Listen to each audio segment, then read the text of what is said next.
sobre as ações afirmativas, no começo da política de cotas em universidades públicas, a gente teve uma certa resistência. Certa não, bem grande, né? Até hoje temos. Só que daí tivemos um outro passo adiante para a gente aplicar as cotas para serviços públicos. E aí, novamente, temos uma grande resistência quanto a isso, né?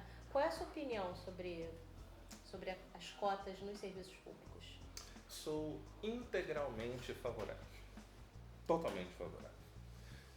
Em 1976, a Suprema Corte dos Estados Unidos discutiu pela primeira vez a constitucionalidade de ações afirmativas.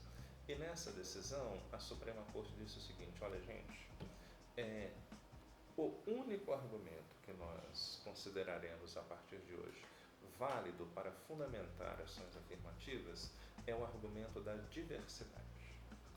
Ter um ambiente racialmente diversificado é algo importante para o aprendizado.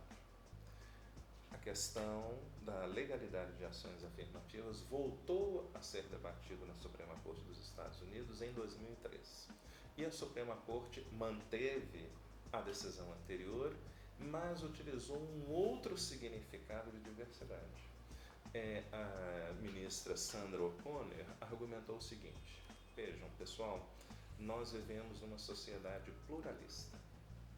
Isso significa que as instituições, sejam elas públicas ou privadas, devem refletir esse pluralismo social.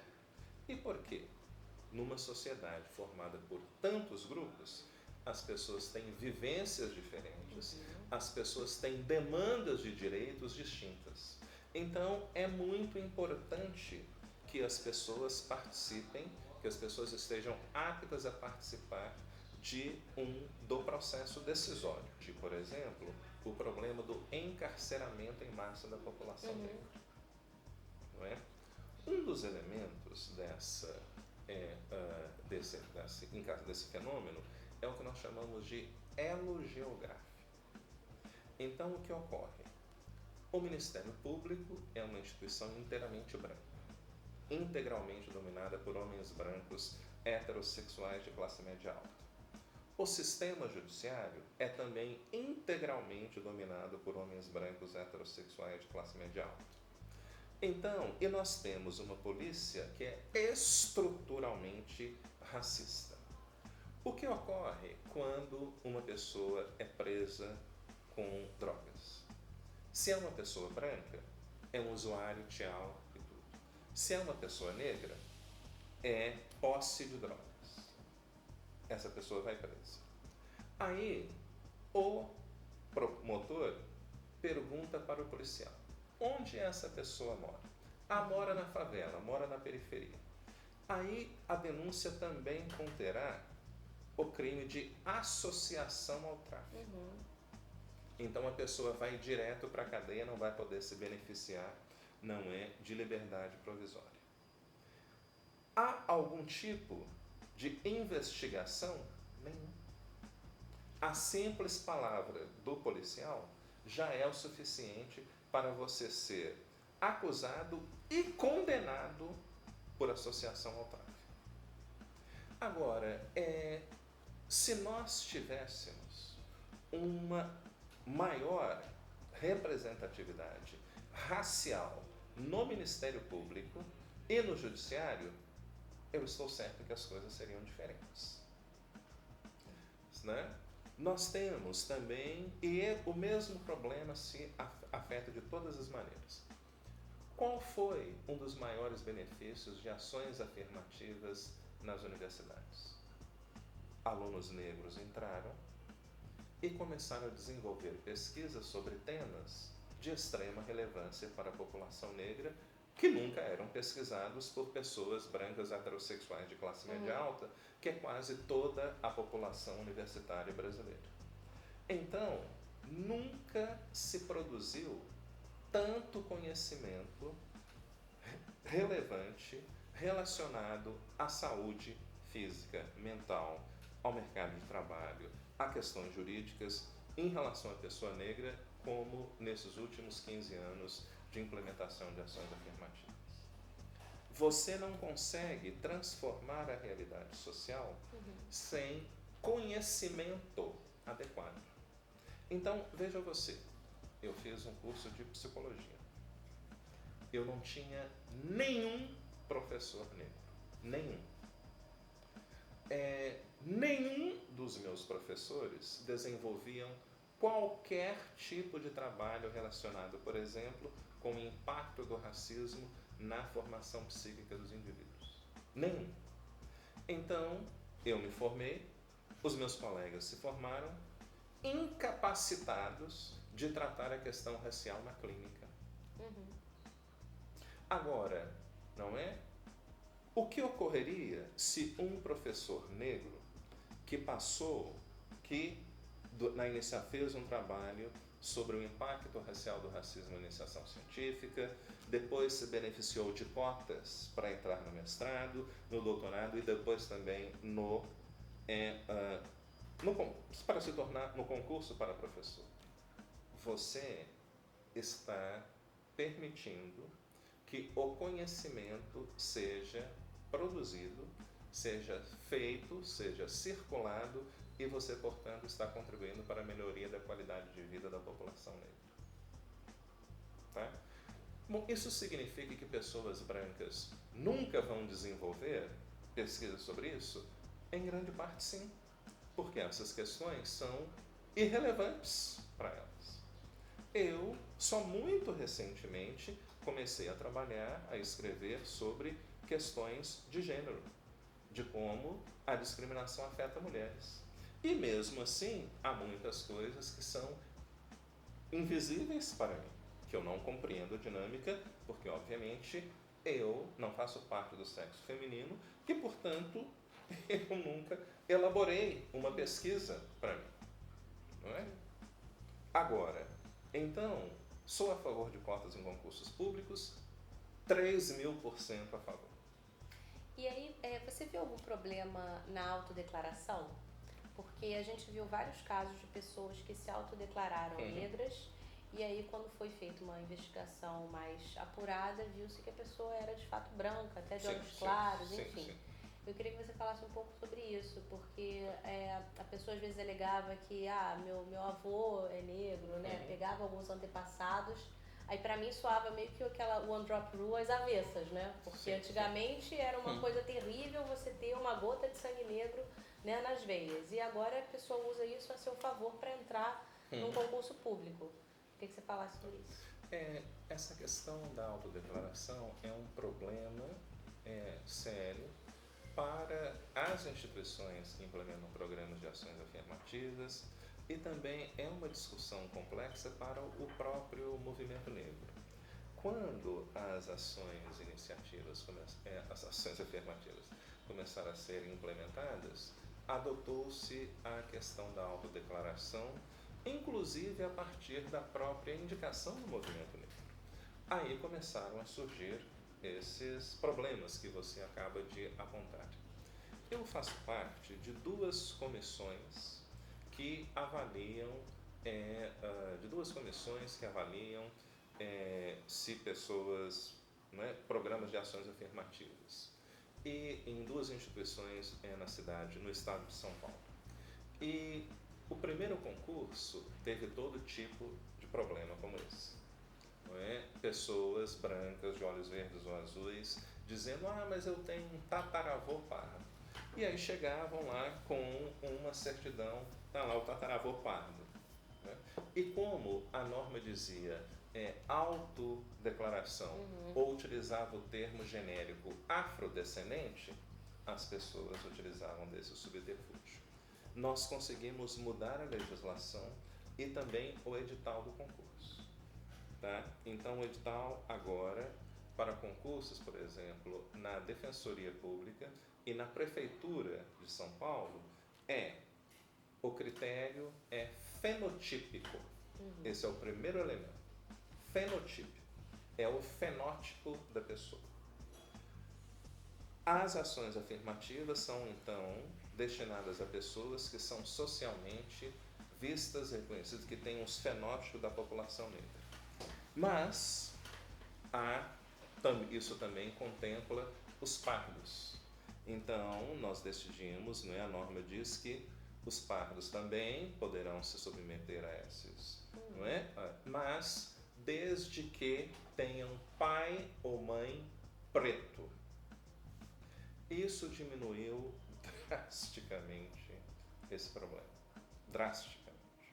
Ainda há uma ou outra pessoa que aparece com o propósito mesmo de burlar o concurso, e há também alguns casos mais complicados de pessoas que efetivamente são fenotipicamente brancas, como você, por exemplo, mas que realmente são filhos biológicos.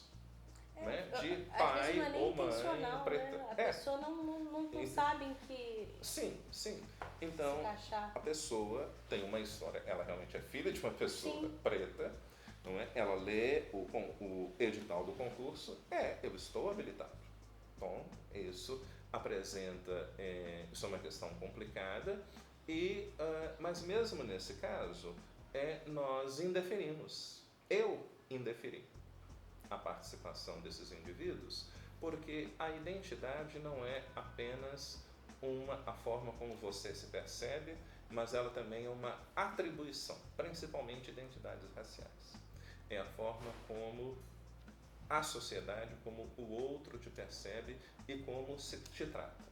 Então, o que ocorre, quando pessoas pardas vão nesses concursos? Vão participar dessas entrevistas. Muitas delas se sentem ofendidas. Elas se sentem ofendidas porque, poxa, eu sempre fui discriminado, etc. e tal, e agora eu tenho que vir aqui provar que eu sou negro. Bom, é aquela coisa. As pessoas podem se candidatar ou não nesse processo. Isso é uma possibilidade aberta. Para os que querem se beneficiar dessa política pública, terão que passar por esse caminho. Terão que fazer uma declaração, terão que colocar foto, terão que apresentar lista, terão que apresentar a certidão de nascimento, terão que comparecer. E por que isso é importante? Porque há inúmeros casos de pessoas brancas que se inscrevem em massa, como ocorreu há um ano atrás no Paraná. Concurso para professores. Pessoas brancas vão lá e se inscrevem em massa com o objetivo específico de comprometer o processo. Então, assim, é uma ação orquestrada, para dizer, olha, isso não pode ocorrer. Políticas de ações afirmativas são falhas e vai por aí afora. Bom, para fechar, eu queria que você falasse um pouquinho sobre o livro novo, Pensando como um Negro. Fala pra gente sobre o que é, o que a gente pode encontrar aqui de lições. Bem, muita coisa interessante.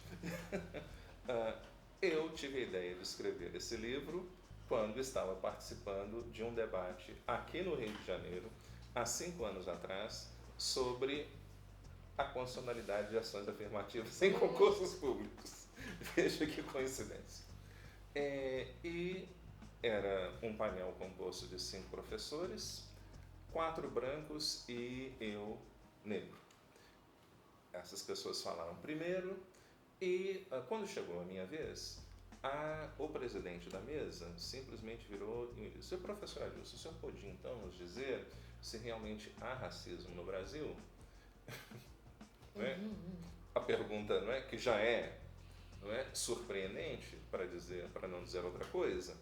E eu falei, não, eu prefiro fazer considerações sobre as implicações jurídicas das posturas. Não, isso não é necessário.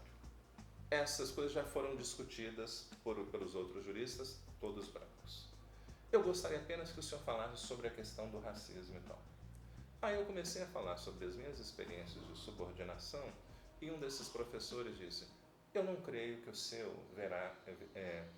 seu relato possa ser verídico. O senhor estudou em Harvard? O senhor é um homem de classe média alta? O racismo afeta apenas pessoas pobres, que são na sua maioria as negras. Então nós não precisamos de ações afirmativas, porque ações generalistas podem resolver toda essa situação. Eu obviamente fiquei furioso com essa situação e fiquei me perguntando o que exatamente aqueles professores brancos estavam fazendo lá. Eles nunca publicaram nada sobre ações afirmativas. Eu chequei, voltei ao hotel, chequei o currículo Lattes deles, nunca publicaram nada sobre direito de minorias. Nunca publicaram nada sobre direito antidiscriminatório. Não tinham nenhum conhecimento sobre a história de relações raciais no Brasil, porque estavam simplesmente reproduzindo o senso comum. Então, aqueles indivíduos são a imagem clássica do que eu chamo do jurista branco. O jurista branco é aquele indivíduo que parte do pressuposto de que nós podemos analisar normas jurídicas, inclusive, principalmente, o princípio da igualdade, a partir de uma forma objetiva e neutra. O jurista branco parte do pressuposto de que políticas públicas devem proteger indivíduos e não grupos sociais. Eu proponho nesse livro uma forma de interpretação de normas constitucionais que eu chamo de hermenêutica negra. O jurista que pensa como um negro, e ele pode ser negro, branco, asiático, indígena, é aquele que pensa o direito como um possível instrumento de transformação social. É um indivíduo que pensa a igualdade como um princípio constitucional destinado a promover a emancipação de grupos tradicionalmente discriminados. É um jurista que vê a igualdade como algo destinado a promover a igualdade de status entre grupos sociais e não apenas entre indivíduos. O jurista que pensa como um negro é um indivíduo que está preocupado em reconstruir a moralidade pública a partir da ideia de justiça racial e de respeitabilidade. Então, essa é a proposta nesse livro. Obrigada, Gilson, por você confiar no nosso trabalho e vir aqui só para conversar com a gente um pouquinho. Um prazer.